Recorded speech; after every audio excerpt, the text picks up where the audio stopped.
اور بلوچستان جو ہے جو کہ پاکستان کی ڈیسٹنی ہے، ٹھیک ہے، جو کہ پاکستان کے ماتھے کا جومر ہے، تم 1500 بندے کہو گے کہ جی ہم اس کو لے جائیں گے؟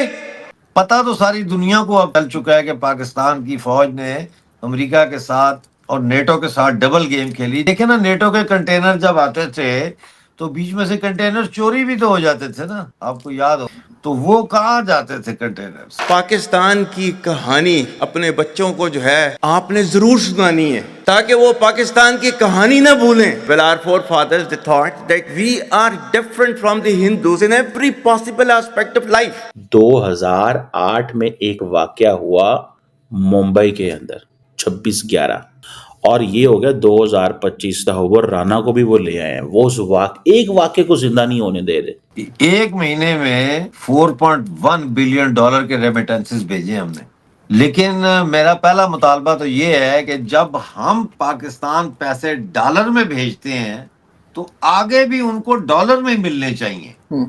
نہیں ملتا، ان کو ڈالر میں کیوں نہیں دیتے آپ؟ جو نظام اس ملک کے اندر موجود اپنے شہریوں کو تحفظ نہیں دے سکتا، 4 5 سال کے بچیوں کو تحفظ نہیں دے سکتا، وہ بیرون ملک پاکستانیوں کو کیسے تحفظ دے گا؟ بلوچستان میں بی ایل اے نے جب سے ٹرین ہائی جیک کی ہے تب سے پاکستانی آرمی کی پکڑ بلوچستان میں کم ہو گئی ہے۔ اسی وجہ سے پاکستانی آرمی نے شام 6 بجے سے صبح 6 بجے تک بلوچستان میں بھٹکنے تک منع کیا ہے۔ پاکستانی آرمی چیف عاصم منیر نے بلوچستان میں حالات کو لے کر بھارت کو دوشی ٹھہرایا ہے۔ عاصم منیر کے مطابق بی ایل اے اور ٹی ٹی پی میں بھارتی سرکار نے اپنا ہاتھ رکھا ہے، اسی وجہ سے آج بی ایل اے پاکستان کو توڑنے کی بات کر رہی ہے۔ پریس کانفرنس میں عاصم منیر نے سیدھے طور پر پردھان منتری مودی کو ٹارگٹ کیا ہے کہ بلوچستان میں جو حالات بگڑ رہے ہیں اس کے پیچھے بھارت کے پردھان منتری مودی ہے جو پاکستان کو خوش نہیں دیکھ سکتے۔ عاصم منیر کی بات سے صاف پتہ چلتا ہے کہ پاکستان کے پردھان منتری شہباز شریف تو ایک شو کیس ہیں، پاکستان کا اصلی مالک تو پاکستانی آرمی چیف عاصم منیر ہے جو شطرنج کی طرح اپنے چالے پاکستان کے اندر چلتا ہے۔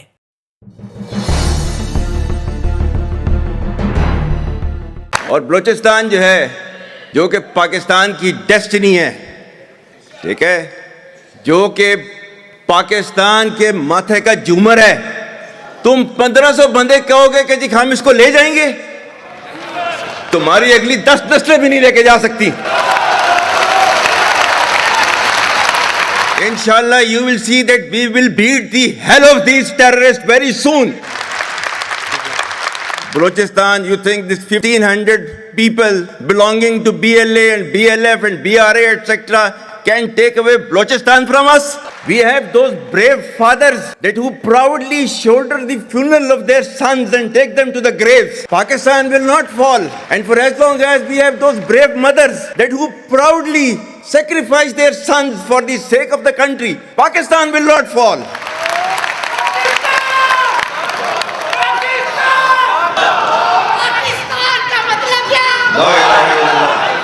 پاکستان کی کہانی اپنے بچوں کو جو ہے آپ نے ضرور سنانی ہے تاکہ وہ پاکستان کی کہانی نہ بھولیں۔ Well, our forefathers they thought that we are different from the Hindus in every possible aspect of life. Our religion is different, our customs are different, our traditions are different, our thoughts are different, our ambitions are different. That was the foundation of the two-nation theory that was laid there. That we are two nations, we are not one nation. So because of that, our forefathers, they struggled, mounted that incessant struggle to create this country. Our forefathers, they have sacrificed immensely, and we have sacrificed a lot for the creation of this country, and we know how to defend it. My dear brothers and sisters and sons and daughters, please don't forget the story of Pakistan. And don't forget to narrate the story of Pakistan to your next generation so that their bond with Pakistan, it never weakens.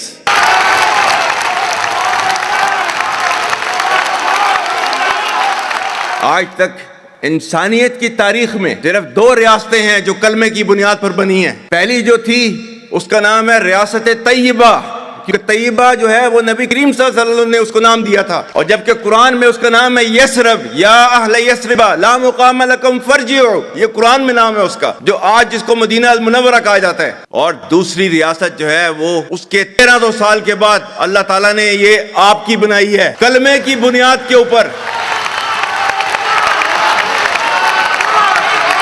Whatever little bit of the terrorism which is taking place in the country, and the people say, and the people they are mostly propagating, that with this kind of security situation there won't be any investment coming to Pakistan. Well, to them, they must hear me very clearly now. You think terrorists, they can take away the destiny of the country from us? If this great Pakistani nation and the Pakistani armed forces, if 1.3 million Indian army with all their wherewithal, if they cannot intimidate us and they cannot coerce us, these terrorists can subdue the armed forces of Pakistan. سر آج ہم سب سے پہلے بات کریں گے doctor J Shankar کی۔ Doctor J Shankar نے جو بات کی ہے، خیر وہ تو ہم لوگ بہت ٹائم سے ہمارے جیسے لوگ کہتے رہے کہ افغانستان میں یا طالبان کے ساتھ پاکستان نے ڈبل گیم کھیلی ہے، لیکن ایک بار ڈاکٹر جے شنکر نے بھی آج یہ بات کہہ دی ہے۔ کیا لگتا ہے آپ کو کہ کس طرف اشارہ کر رہے ہیں وہ؟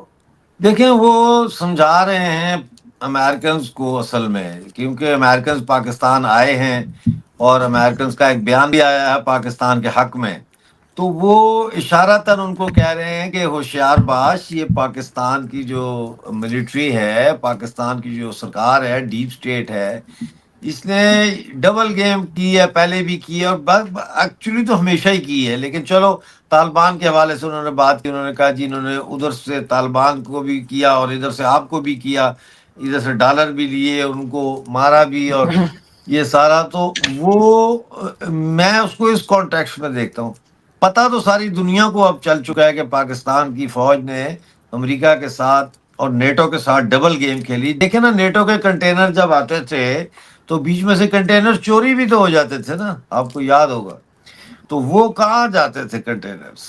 اور میں نے بتایا ہے کئی دفعہ اس زمانے میں کہ یہ کنٹینر فوج خود چوری کروا رہی ہے، وہ طالبان کا کپڑا پہن کے، اس کا بھیس بنا کے، تو خود فوج جو ہے وہ آ کے اٹیک کرتی تھی اور لے جاتی تھی کنٹینر، مطلب ہے کہ نیٹو کے، جس پہ پھر نیٹو کے ڈرائیورز نے ہڑتال بھی کی تھی ایک دفعہ۔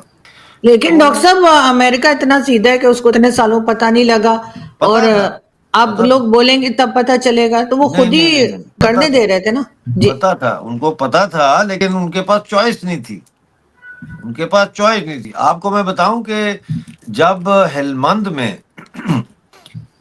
امریکہ کے خلاف لڑ رہے تھے طالبان، اور پاکستان ان کے ساتھ، امریکنز کے ساتھ تھا وہاں پہ افغانستان میں، تو پاکستان آرمی کے جو لوگ ہیں وہ خود طالبان کو رستہ دیتے تھے اور پناہ دیتے تھے اور ان کو بچاتے تھے۔